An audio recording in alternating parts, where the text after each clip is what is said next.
Grammar Module 5. This video will discuss verb types, verb voice, and verb mood. We will be starting by looking at types of verbs. Remember that there are two kinds of verbs: linking verbs and action verbs. A linking verb is a main verb that indicates a condition or a state of being. Angie is a plumber. They are often forms of the verb be, such as am, is, was, or been. Linking verbs simply link information to the subject. Action verbs are easier to identify. These include words such as run, ski, hug, etc. Action verbs can be either transitive or intransitive. Transitive verbs need an object to complete the sentence. For example, the sentence "Corey broke" is incomplete until an object is added to the end of the sentence, such as Corey broke her grandmother's vase. There are some action verbs that don't require an object to complete them. For example, the sentence Jerry sang or it rained is complete without an object. These are called intransitive verbs. Let's move on to discuss the concept of verb voice. There are two types of voices: active voice and passive voice. In the active voice, the subject performs the action. Sandra overcooked the omelette. In the passive voice, the subject is acted upon. The omelette was overcooked by Sandra. The active voice is more direct and powerful and is often referred to as the voice of business.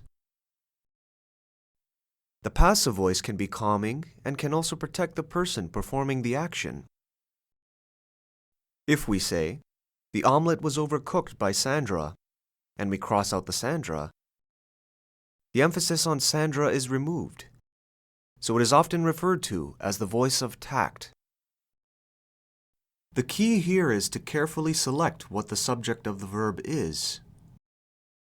Most often, the subject is doing the action. Only action verbs can be active or passive. Review the sentences shown. The child pulled the dog's tail is active, while the dog's tail was pulled by the child is passive. In the active voice sentence, the verb is pulled. The subject of the verb is the child, and the child performs the action. In the passive voice sentence, the verb is was pulled. The subject of the verb is the dog's tail, and the tail is acted upon. As stated previously, the active voice is generally more direct and less wordy than the passive voice. It is important that professional writing be concise, as extra words can usually clog meaning.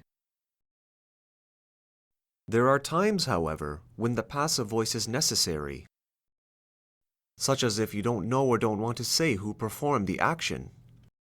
For example, if Beulah left the safe unlocked, you might prefer to say the safe was left unlocked, in order to not place blame on Beulah. But remember, when possible, use the active voice as it is bolder and more direct. When a sentence contains both a dependent and an independent clause, there is a possibility that one can be active and the other in passive voice. This can be quite confusing to your reader. As a general rule, it is best to be consistent in a sentence. Consider the following: I took a picture as soon as the peak of the mountain was reached. The dependent clause at the end of the sentence is in passive voice, while the independent clause at the beginning of the sentence is in active voice. The passive voice should be changed to active voice for clarity, and the sentence would read, I took a picture as soon as I reached the peak of the mountain.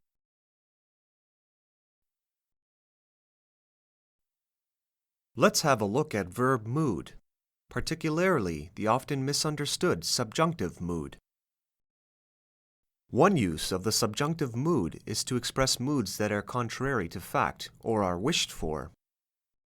If you were using the subjunctive mood to express a contrary to fact clause starting with if, as if, or wish, and also had the word that in your sentence, use were instead of was. The first example is wish. I wish that I were 17 again. We use were 17 and not was 17. Denise acts as if Roger were her partner. We're using the word as if here, so we use Roger were her partner, rather than Roger was her partner. And finally, the word if. If she were the hostess, she would ensure that everyone had enough to eat. Again, not was the hostess, but were the hostess. In all of these cases, however, it is known that the statement is contrary to fact. I know that I'm not 17. Denise knows that Roger is not her partner, and she knows that she is not the hostess. If there is a possibility of the statement being true, then we do not use the subjunctive form of were.